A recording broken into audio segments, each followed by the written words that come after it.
இயேசு கிறிஸ்துவின் நாமத்தில் அன்பின் வாழ்த்துக்கள். இன்றைக்கு நாம் தியானிக்க போகிற தலைப்பு வழிகளை உண்டு பண்ணுகிற தேவன். வசனம் ஏசாயா 43:2. நீ தண்ணீர்களை கடக்கும்போது நான் உன்னோடு இருப்பேன், நீ ஆறுகளை கடக்கும்போது அவைகள் உன்மேல் புரளுவதில்லை, நீ அக்கினியில் நடக்கும்போது வேகாதிருப்பாய், அக்கினி ஜுவாலை உன் பேரில் பற்றாது. பாருங்க, இந்த வசனம் ஏசாயா தீர்க்கதரிசி எழுதுகிறார். அதாவது இஸ்ரேல் ஜனங்கள் பாபிலோனில் சிறைப்பட்டு இருக்கிறாங்க. அப்போது அவங்களுடைய இருதயத்தில் நம்ம தேவனால் மறக்கப்பட்டோமோ கைவிடப்பட்டோமோ என்ற ஒரு சூழ்நிலையில் இருக்கிறாங்க. அப்போது தேவன் தன்னுடைய மக்களுக்கு வாக்களிக்கிற வசனமாக இருக்குது, நம்பிக்கை கொடுக்கிற ஒரு வசனமாக இருக்குது. தேவன் அதாவது தண்ணீர் என்பது ஒரு மிகப்பெரிய ஆபத்தான சவால்களை குறிக்கிருப்பாங்க.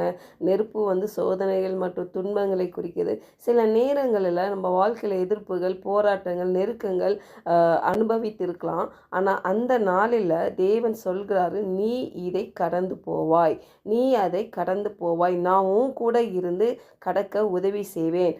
நமது தேவன் நமது வாழ்க்கையில் உறுதியையும் நம்பிக்கையும் நம்ம தருகிறாருப்பாங்க. இந்த கால வேளையில் நான் உன்னோடு இருப்பேன், நீ இந்த பிரச்சனையிலேருந்து நீ சீக்கிரம் கடந்து போவ, நான் உன் கூடயே இருக்கிறேன், உன்னை வழி நடத்துகிறேன், எந்த காரியமோ எந்த பிரச்சனையும் உன்னை மேற்கொள்வதில்லை. அது இஸ்ரவேலர்கள் பார்வோன் சேனைகளுக்கு தப்ப வழி தெரியாத போது அந்த செங்கடலை பிளந்து தேவன் வழி உண்டு பண்ணுகிற ஒரு அற்புதமான தேவன் நம்மோடு கூட இருக்கிறார் பாருங்க.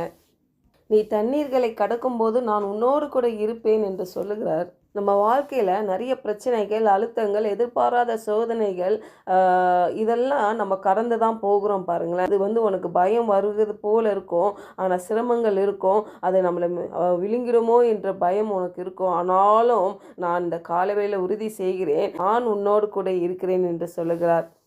நீ ஆறுகளை கடக்கும்போது அவைகள் உன்மேல் புரளுவதில்லை என்று வாக்களிக்கிறார் பாருங்க. நம்ம வாழ்க்கையில் சில பிரச்சனைகள் திடீரென்று பெருகி ஆற்று பெருக்க போல் இருக்கலாம் பாருங்க, ஆனால் அது நம்மளை மேற்கொள்ளாது, அது நம்ம மேலே புரளுவது இல்லை என்று தேவன் சொல்லுகிறாரு பாருங்க. எப்படி செங்கடலை பிளந்து இஸ்ரேல் ஜனங்களை தேவன் நடத்தினாரோ அதுபோல் நம்மளுக்கு வழியை உண்டு பண்ணுவேன் என்று சொல்லுகிறார். மழை நீர், வெள்ளம், இந்த தண்ணீர் இதெல்லாம் பார்த்திங்கன்னா எபிரேயரில் இது ஒரு ஆசீர்வாதமாய் கருதப்படுகிறது. சங்கீதம் 23:2 கூட நம்ம பார்க்க முடியும். அவர் என்னை புல்லுள்ள இடங்களில் மேய்த்து அமர்ந்த தண்ணீரண்டையில் என்னை கொண்டு போய் விடுகிறார். அப்போது ஒரு ஆசீர்வாதமான ஒரு நிலை. அதே மாதிரி ஏசாயா 12:3 நீங்கள் ரட்சிப்பின் ஊற்றுகளிலிருந்து மகிழ்ச்சியோட தண்ணீர் மொண்டு கொள்வீர்கள் அப்படின்னு சொல்லியிருக்குது. அப்போது நம்ம அந்த ரட்சிப்பின் ஊற்றுகளிலிருந்து மகிழ்ச்சியோட தண்ணீரை மொண்டு கொள்வோமா, அது ஒரு ஆசீர்வாதத்தை குறிக்கிறது பாருங்கள். சத்துரு நம்மளுக்கு வெள்ளம் போல பிரச்சனைகள், போராட்டங்கள், சரீர பலவீனங்கள் கொண்டு வந்தாலும் தேவன் பாருங்கள் வெற்றி கொடி பிரிக்கிற தேவன் நம்மோடு கூட இருக்கிறார் பாருங்களேன். அது எதுவும் நம்மளை மேற்கொள்ளாது. அந்த தண்ணீரை ஆஸ்வாதங்களாய் மாற்ற வல்லவராய் இருக்கிறார். அதே மாதிரி நீ அக்கினியில் நடக்கும்போது வேகாது இருப்பாய், அக்கினி ஜுவாலை உன்மேல் பற்றாது, அக்கினி ஜுவாலை உன் பேரில் பற்றாது என்பது தானியேல் புஸ்தகத்தில் பார்க்க முடியும். சாத்ராக், மேஷாக், ஆபேத்நேகோ தீக்குழியில் வீசப்பட்ட போது கூட பாருங்கள், தேவனுடைய பிரசன்னம் பாதுகாத்து கொண்டது. அவங்க எரிந்து போக தலைமுடி கூட என்ன ஆகுதான், தலைமுடி கூட கரிந்து போகவில்லை என்று பார்க்கிறோம். அப்படிப்பட்ட வல்ல தேவன் நம்மளை பாதுகாக்கிறார், வழி நடத்துகிறார்.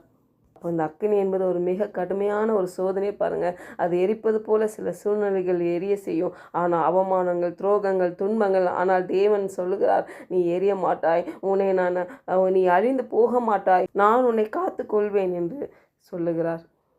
சோதனைகள் நம்மளை தாக்கலாம், ஆனால் அதில் நம்ம மூழ்கி போக மாட்டோம், அது நம்ம மேலே புரளாது பாருங்கள், நம்மளை அது அழித்து போடாது. தேவன் நம்மளை பாதுகாக்கிறார். தேவனுடைய பிரசன்னம் நமக்கு பலனுள்ளதாய், சமாதானம் கொடுக்கிறதாய், வழிகாட்டுதலாய் இருக்கிறது. ஜெபிப்போம்.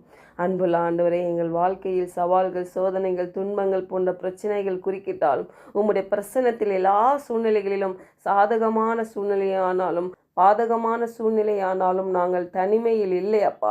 நீர் எங்களோடு கூட இருக்கிறதற்காக உமக்கு ஸ்தோத்திரம் ஆண்டவரே. அப்போ நாட்களில் தேவன் எங்கள் வாழ்க்கையை இயற்கைக்கு அப்பாற்பட்ட அற்புதத்தை செய்கிறீர் என்று விசுவாசித்து இயேசுவின் நாமத்தில் ஜெபிக்கிறோம் நல்ல பிதாவே, ஆமென்.